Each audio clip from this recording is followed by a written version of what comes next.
Good afternoon, everybody. My name is Danny Plogger, and I'm the Executive Director of the Virginia Transit Association. I want to welcome everybody to our 6th VTA DRPT Joint Lunch and Learn virtual webinar series program.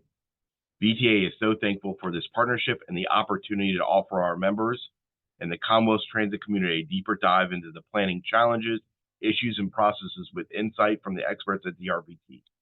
This webinar series would not be possible without the support, partnership, and expertise of DRPT, especially Alan and Bethel. Today's program is going over how to prepare for construction. As a reminder, our former programs are on YouTube, VTA's YouTube page, if you'd like to go back and review them.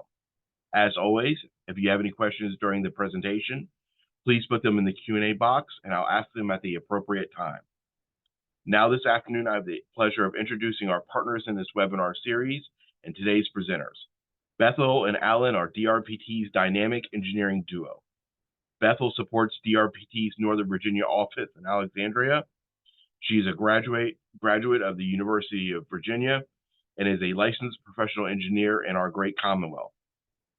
She began her career at VDOT and joined DRPT in 2022. Alan manages DRPT's statewide engineering program and is based in Richmond. He graduated from VMI and has a 30-year career in both the public and private sectors. Prior to joining DRPT, Alan also worked at VDOT, rising to the role of Louisa Residency Engineer. So please grab your lunch, sit back, and enjoy a great program from our friends Alan and Bethel. Kicking it over to you guys. All right, good afternoon, everyone. Hopefully you can hear us well. We're navigating the PowerPoint for the first time. Usually Danny does this.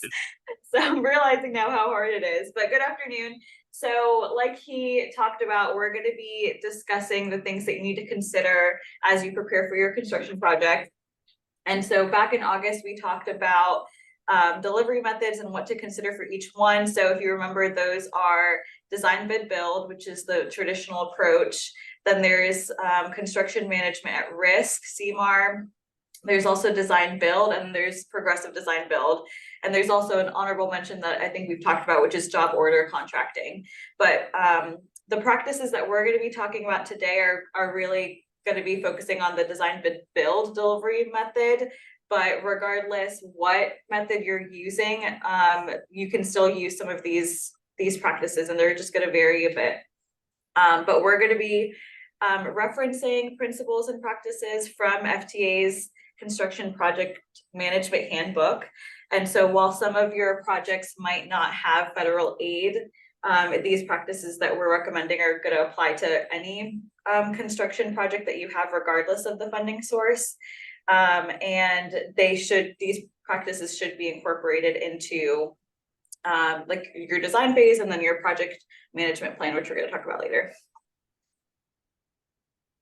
Okay, so this is an overview of the projects, or sorry, the topics that we're going to be discussing today. So the permitting process, environmental compliance, that's something that's going to impact your schedule and your budget. So things like building permits, construction general permits, reviews for, contaminated soils, threatened or endangered species, like all of those things need to be considered as you prepare for construction. So we'll talk about that. We've discussed in the past the benefits of securing a dedicated construction manager for your projects. As the owner and or operator, there are going to be roles and responsibilities that you'll need to clearly communicate with your CM. And so those should be outlined in your PMP, your project management plan, to make sure that there is consistency and ensure that there aren't any gaps in your responsibility for the project. And so we'll talk about the PMP, we'll talk about the procurement plan. That's also going to outline some of those responsibilities and help you determine what information you need to communicate to your contractor, whether it's like what you put in your bid documents, what contingencies and constraints there are for the project, and just help provide guidance as you prepare your project for construction. And then we'll talk about safety and security, safety management. Like everyone is responsible for maintaining safety on a project site. And so we'll touch a bit about that. Project controls, that refers to how you manage your project schedule, the cost, contract changes, documents, risk, including reviews and reporting. And so we'll talk about how you and your CM can implement processes that should be documented in your PMP so that the flow of information and deliverables is captured and it's consistent. And then lastly, we'll talk about quality management, and then the third-party agreements to help you ensure that all of your projects conform to the plans, the specifications, and the standards that have been outlined in your contract. Okay, so starting with environmental and permits, we have talked about this at another Lunch and Learn. So I won't go into too much detail, but this is something that can greatly impact your project schedule and your budget. So it's important to be mindful of it and ensure that you're able to get all applicable reviews completed and permits issued prior to construction so that your contractor has everything that they need at hand, and that there's clear communication about who is responsible for inspections and ensuring like all of the requirements in your permits are met throughout the project. And so most of you know that if a project has FTA funding on it, then the FTA regional office will manage your NEPA process and support your transit agency with that work. But even if there isn't federal funding on a project, you're still going to have to comply with the state and or federal requirements, whatever is applicable, and that there are a lot of different agencies and bodies of authority that are involved and assist with that compliance. So a lot of them are listed here. The U.S. Army Corps of Engineers, et cetera. And so they're going to be responsible for reviewing like your stormwater pollution prevention plans, historical resources, conservation easements, erosion sediment control. I mean, the list goes on. And there also may be some local approvals that are needed within your locality. And so those are all things to be mindful of because they do impact your project. And now with construction management and administration. So these two disciplines kind of work together to ensure that a project is completed properly. And construction management is more of a broad term that's kind of used to encompass both of the things, but really construction management involves the overall planning, coordination, and control of a construction project through all phases from conception to completion. And then construction administration involves the oversight and execution of a construction contract during the pre-construction and construction phases.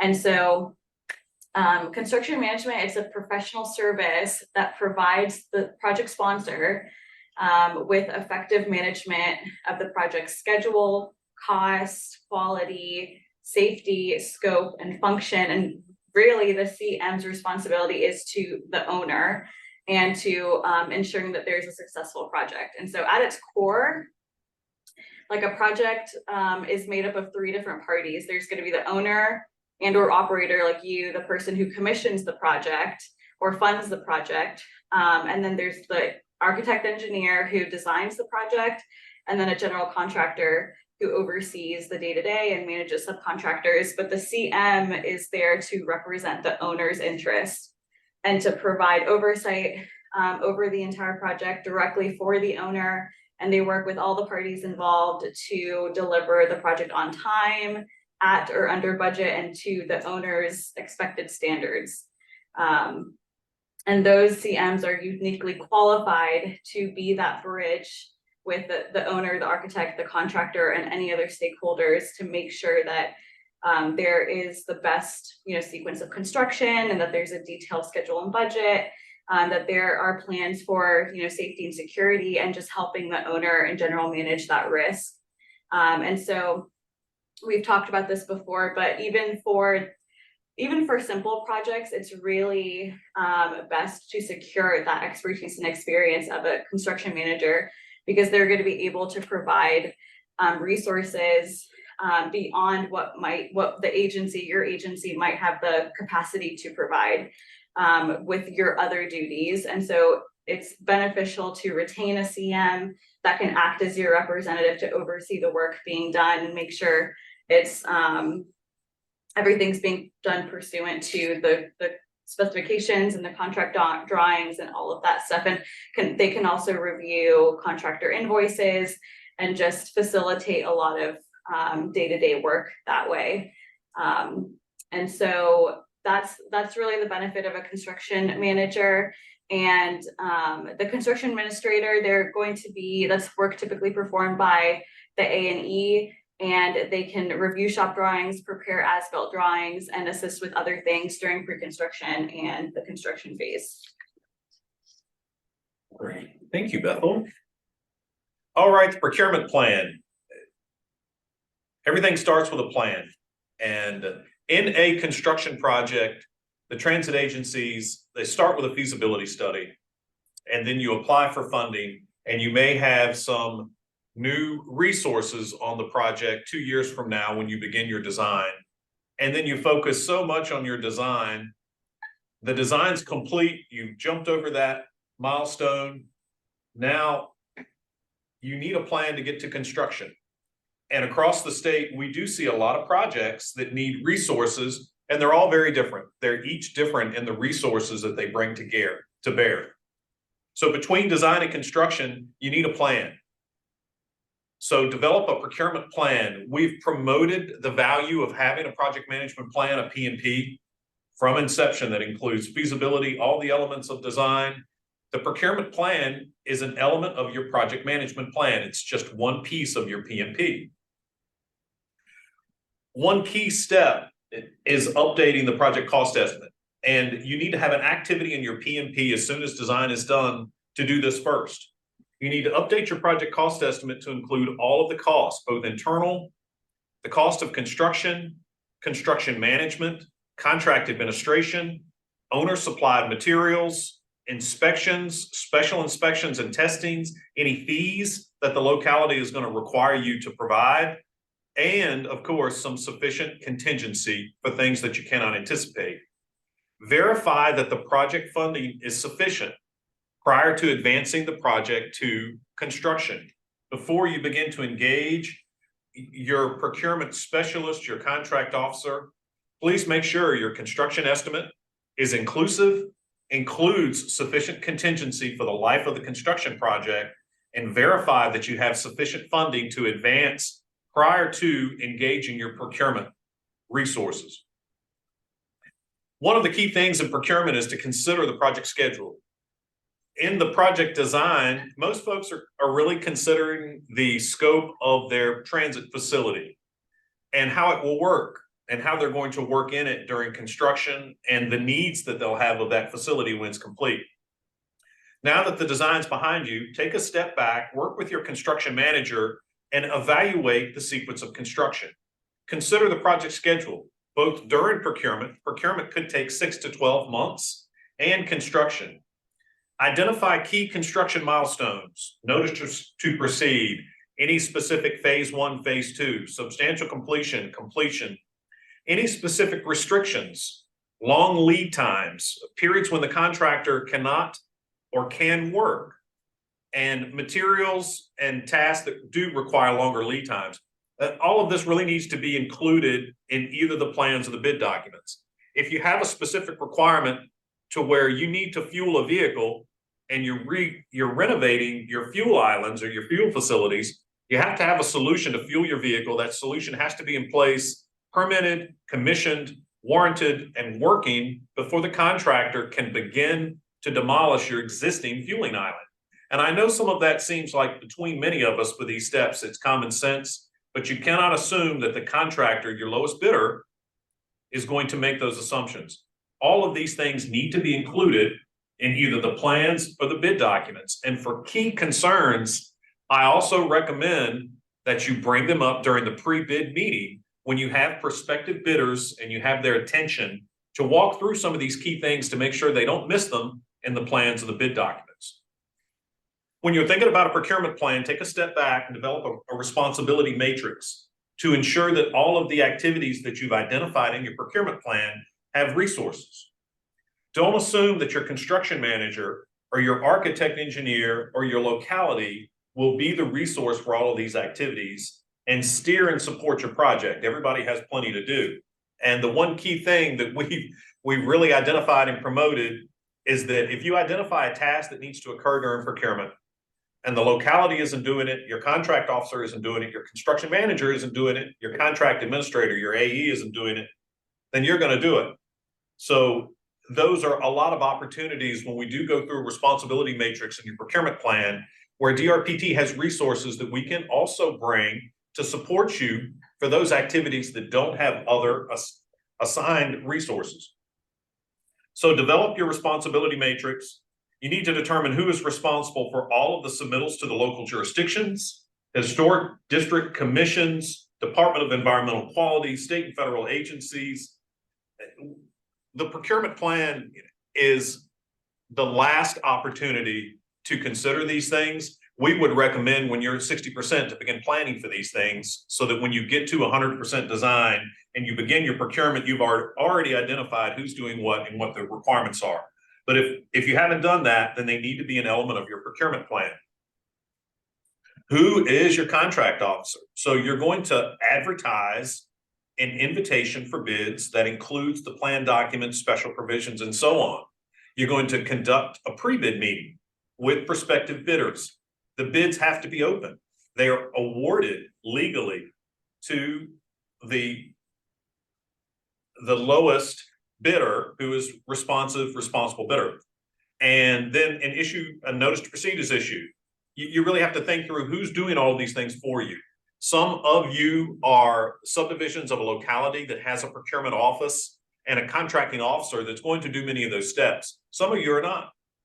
And whether you use fee counsel, whether you're going to do it yourself based on a set of recommendations or tools and steps that we can provide for you, somebody's got to get these things done. They all take time. None of them are free, and you need to consider them in your procurement plan. What do you need to provide the contractor during construction?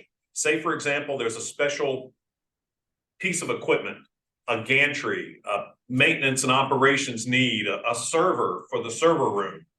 Any of these pieces that you need to provide the contractor, any of this equipment, consider the lead times for them. You have to procure them separately outside of the construction contract. New chairs, new servers, cubicles, tools. You need to have a plan for that and make sure that it's part of your procurement plan and not part of the construction. One of the construction managers, thankfully, that's supporting WADA's project, had an anecdote that I'll never forget. He said, imagine holding your new facility in your hand, turn it over and shake it. Anything that falls out of your new facility is your responsibility to provide and coordinate. You can't assume that the contractor is going to do that, or you're going to get to the end of the project and have nowhere to sit. So that's a cool anecdote, and I'll always remember that. Take the new facility, put it in your hand, turn it over and shake it and see what falls out. Consider your operations during construction. I'm going to talk a little bit more about this when we get into your safety management plan. During the design, you've considered how you're going to renovate your facility or how you're going to work in your new facility and what your requirements are. But make sure you have a plan for your operations and maintenance during construction. If you're renovating a transit hub, where are your customers going to be during construction? They need to be safe and they need to have the ability to use your network. Identify who is responsible for moving essential equipment, fueling vehicles, network connectivity, and so on. And if you have to move an air compressor, for example, you can't assume that the contractor is going to be responsible for that. You can make it a requirement of the construction contract, but you have to identify it in the invitation for bids that is going to be the contractor's responsibility. So make sure any of those things you've thought through, if it's not in the plans, if it's not in the bid documents, it's not in the contract, so it will be your responsibility during construction. And if it gets in the contractor's way, he's going to hold you accountable for that. And I also there's another anecdote that I referenced. For any of you who have renovated a kitchen, you still need to eat during the renovation. So all of you, for doing a renovation, you're going to work in this construction site for potentially years. If you've got a new site where you're building a new facility, that's great. But if you're doing a renovation, you really need to think through your operations during construction. Temporary facility, you need somewhere to sit during construction. If you're renovating, you're building a new office while you're working and need to work somewhere else during construction, you have to have a plan for that. And your team, even if it's a contractor, you really have to have a good plan for that. If you have a new facility, you need to have a plan for migrating from the old to the new. You can't assume that the contractor is going to be responsible for that. All of these facilities need utilities and connectivity. And one key utility that you need to begin coordinating very early, proactively on with, is your electrical provider, to ensure that you coordinate early while you still have your architect engineer on board to provide the utility company with load letters, drawings, anything that they will need to determine how much power they have to provide, what type of transformer you need, what kind of connections are required. If you wait until your design is 100% complete and your architect engineer, it's either not in their scope or they're gone and you have to bring them back to help you with that, it will take a lot of time and cost. So make sure that you proactively do that. It still needs to be an element of your procurement plan. All right, safety management plan. This is something that's important to all of us. We talk about safety all the time and how critical it is to all of our operations. And all of you do a really good job every day focused on safety. Construction, especially if you're renovating a facility, it will require even more focus than your day-to-day operations, because your employees and you are going to be working in an unusual environment that has a lot of hazards and risks. So we're going to talk about some safety and security things to consider. When I'm talking about safety, safety is hazards due to unintentional acts, and security deals with vulnerabilities due to intentional acts. And you need to consider both of them. There may be circumstances where, in addition to having a lot of construction going on at your facility that you're renovating, you have the traveling public nearby, you have fences, new cameras, old cameras, gates that open and close, your security elements that protect your employees during the day and your facility. Those are going to get modified as well. And you need to have a plan for how those are going to work. You don't want a lot of gaps between when your existing facility is not operational and your new security elements then become operational, tested, commissioned, and warranted. You need to have a plan to make sure that your security is well. One thing that we do hear a lot is the contractor is responsible for safety during construction. And that's not true. It's not totally true. The contractor is responsible to provide a safe project environment for the contractors, employees, their subcontractors, to the public that have to provide access a construction site, say for example, a vendor. The contractor has to comply with all state and federal safety requirements. VOSH, OSHA, the Virginia Occupational Safety and Health, the Occupational Safety and Health Act.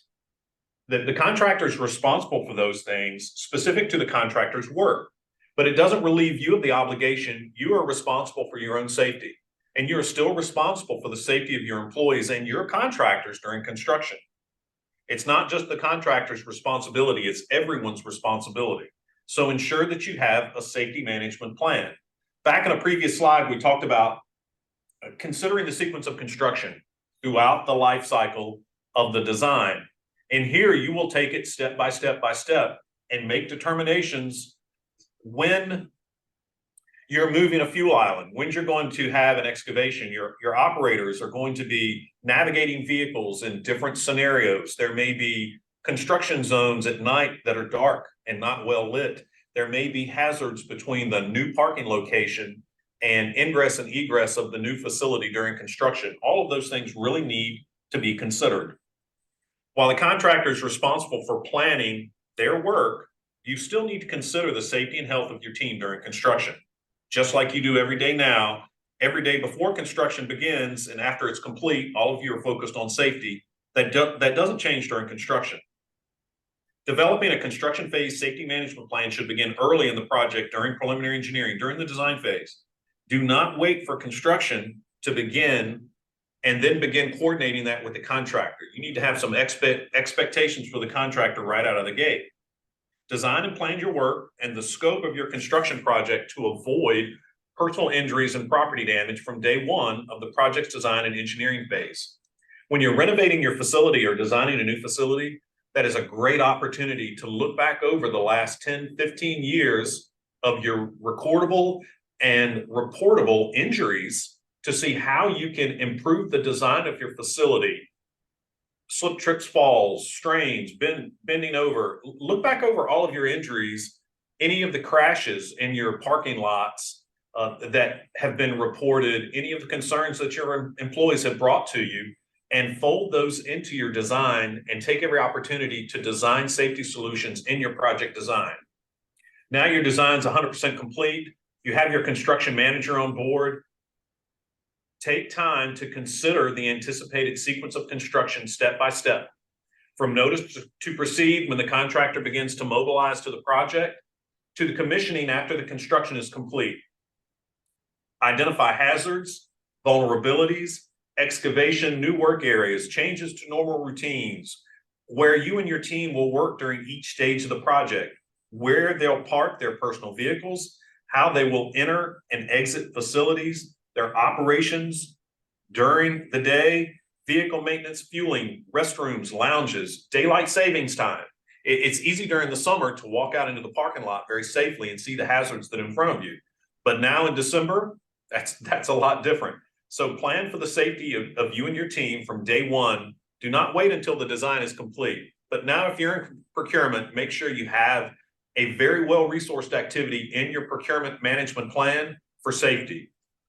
After the construction contract's awarded, once construction begins, day-to-day monitoring of the work and coordination with the construction contractor provide early detection and correction of unsafe practices and conditions, identifying hazards, security risks, documenting and developing mitigation plans, generating awareness. That's really going to be a collaboration between you and your construction manager to make sure those things get done.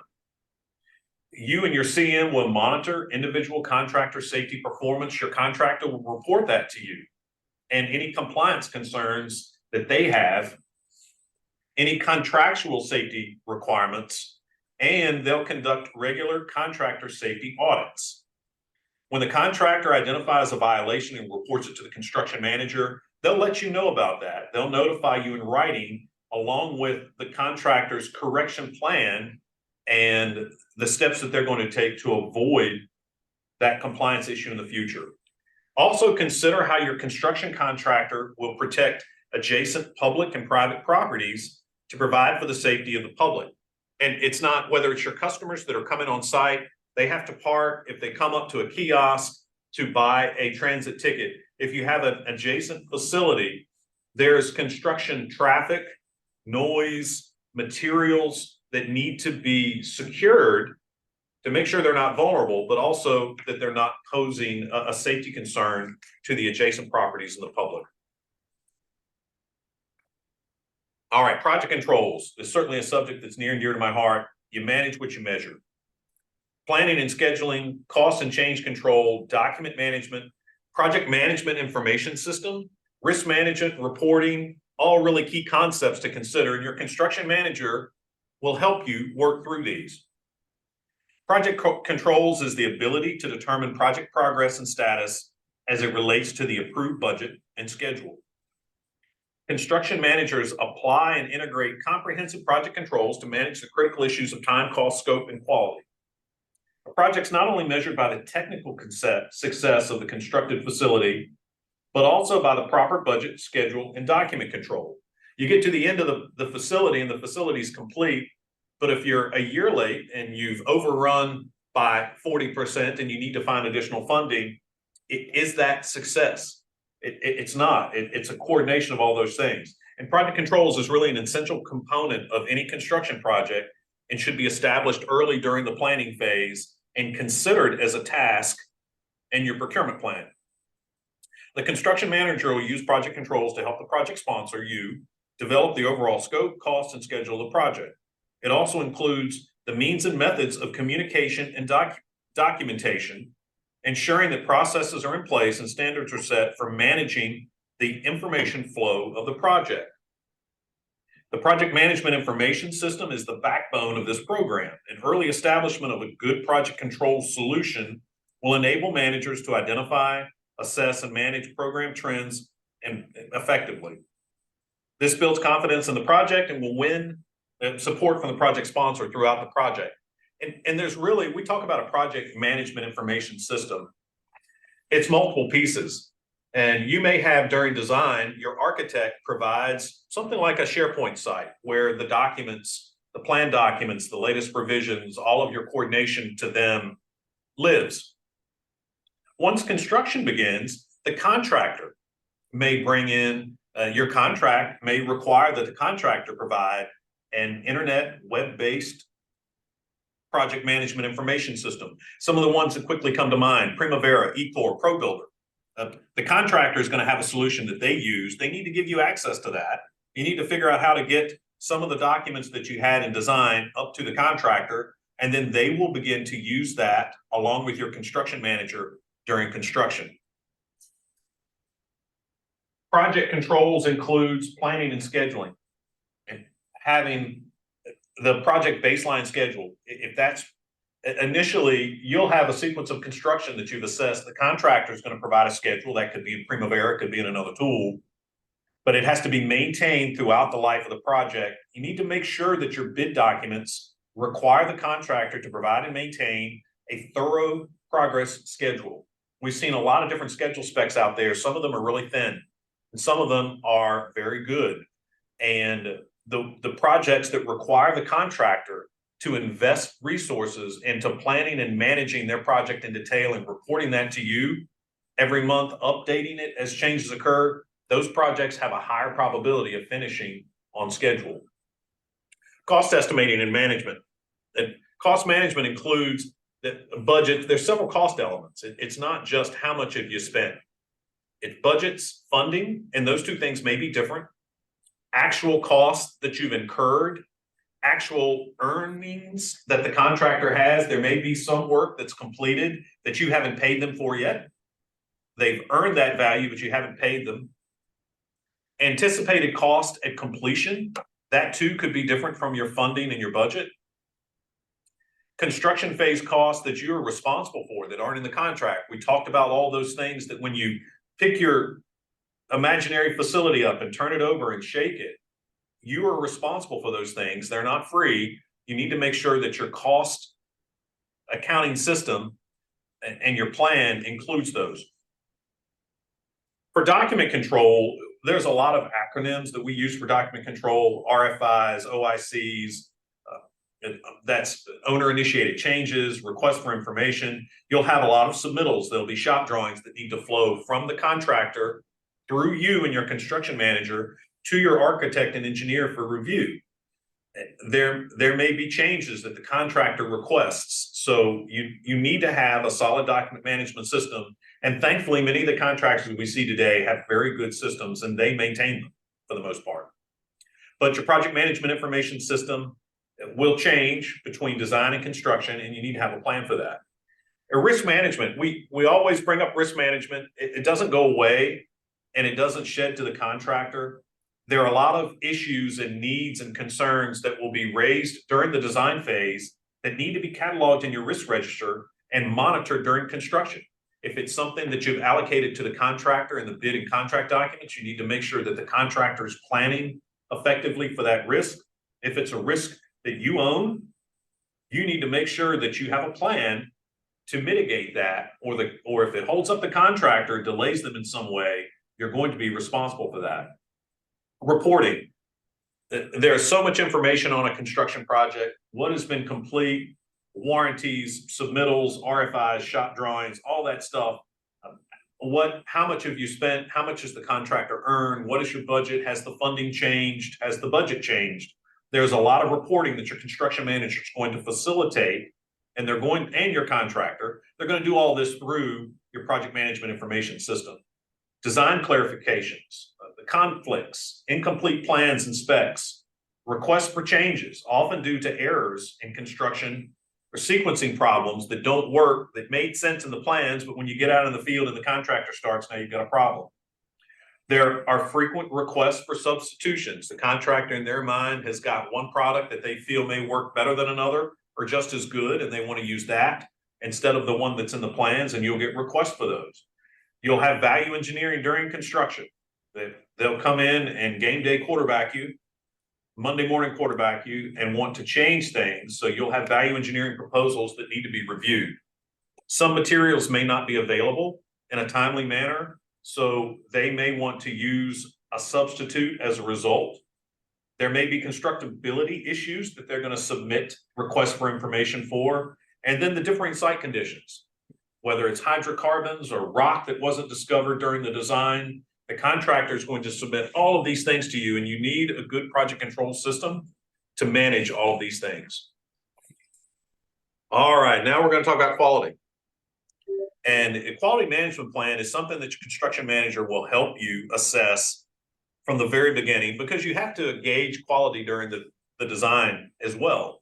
Typically, your architect engineer is responsible for quality during the design, but you need to make sure that they have a quality control process and a quality assurance, independent quality assurance process to make sure that the quality control steps they've identified are being performed. So what is quality? We'll start with that. Quality is defined as the degree to which a project and its components meet the owner's objectives, standards, intended purpose, and contract requirements. Quality is determined by measuring conformity of the projects to the plan specifications and standards and all other applicable contract documents. Quality management is a process that includes planning, organizing, implementing, monitoring, and documenting a system of management practices that coordinate and direct relevant project resources and activities to achieve quality in an efficient, reliable, and consistent manner. Your CM will typically provide the quality management plan for you as the owner, and that is something too that we can help you come up with. There are a lot of times where quality management, quality control, and quality assurance are interchanged, and each of them are different. Quality management is the plan. Quality control is the action, the continuous review of design components, project construction elements, systems, services, materials, documents, techniques, and workmanship. During the construction phase, the construction manager may perform quality assurance, but quality assurance is really the application of a planned review to confirm that the quality control practices, either during the design or construction, are being effectively implemented. So you have a quality management, that's your plan. Quality control is the action, and quality assurance is the verification. And each of them are assigned to different roles to make sure that they get done. It doesn't necessarily include construction testing. The contractor may have to perform certain tests. Quality assurance may include certain tests, and the quality management plan needs to identify each. The construction testing requirements should be clearly identified in the contract documents to show who is responsible for what. What are the testing requirements? What's the acceptance criteria for all of them? What does the building code require, and so on? And your design professional, your architect engineer, should be able to explain every single element of their project that requires a specific test and what that test is, so that you can plan on it to make sure that somebody is addressing it during construction. The contractor's quality control program must confirm that these inspections and tests occur at the correct times during construction to meet the contract requirements. Inspection and testing must ensure that the team correctly put in place the specified materials, that the concrete was correct, that the structural steel is correct, that the electrical components meet the project's requirements, and so on. Now, there's an additional level of inspection and testing, and that's called special inspections and testing. So in addition to, and it needs to be part of your quality management plan, your local building official may require special inspections and tests to confirm that the construction that the contractor is performing meets the building code. So in addition to quality control to make sure that the concrete is correct, that the pavement has been put down to the right degree of compaction, the building official who issues the building permit for your project is going to provide a schedule of special inspections and tests. The contractor cannot perform these. It has to be a third party. So your architect and engineer will facilitate this to begin with based on your local building official requirements and the project's construction elements. The local building official will approve the special testing and inspection program as a condition for issuing the permit. for your project. Special inspectors are employed by the project sponsor, you, not the contractor. It has to be an independent third party that can't work for the contractor. Some localities actually perform these special inspections. The building inspector will have a contractor on board, on call, to do these special inspections and testing, but you can't assume that that's going to be the case. The special inspections do not relieve the contractor of the contractor's responsibility to perform the work.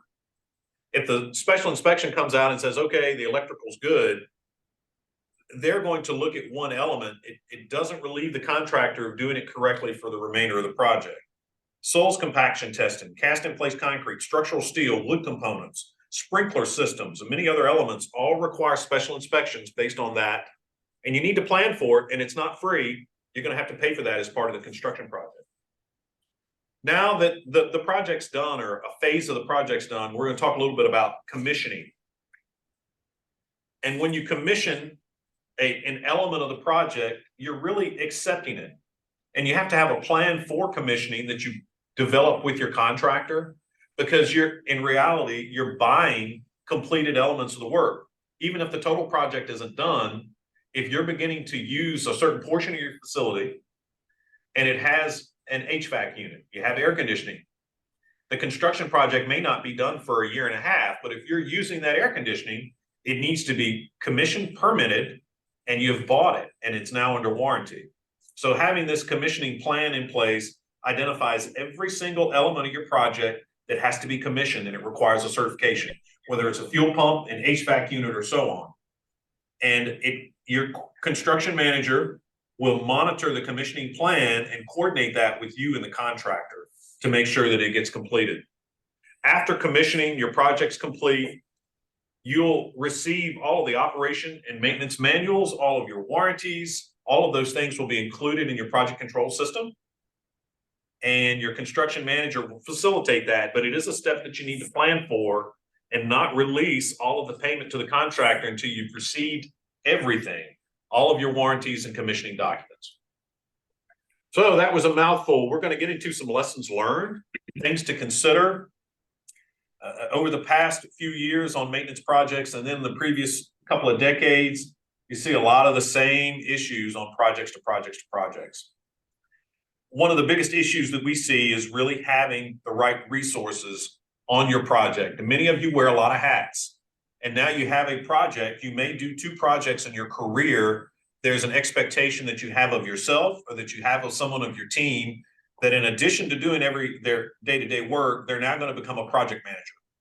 They're now going to facilitate and coordinate with an architect and engineer. And all of us have our limits, and there are resources out there that are specialized to help. We recommend that you hire a construction manager very early in your development process, and consider that. Don't wait until procurement or until construction to hire a CM. Bring them on early. It's not the project manager, 2 completely different roles.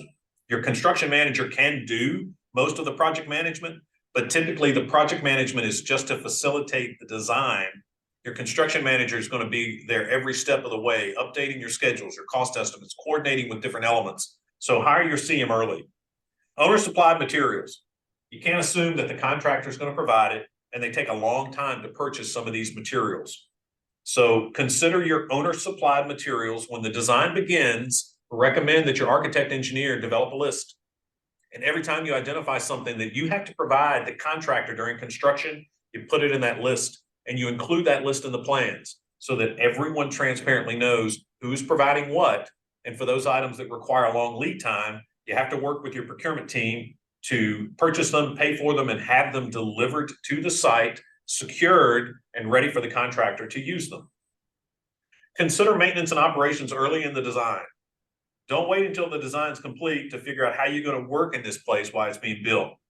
Think about that from the very beginning. Don't wait until the design's complete to develop a set of sequence of construction documents or plans with your architect. Do that from the very beginning. Sustainable project management system.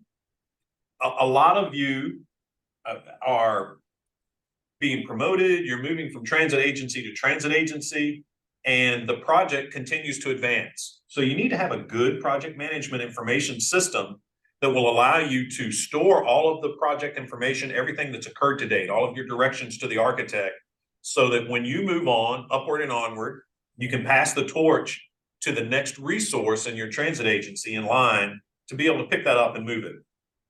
Utility improvements and relocations. Do not wait until procurement, if you can, to consider what utilities need to be moved and where, especially the electrical. That takes a lot of time and a lot of coordination.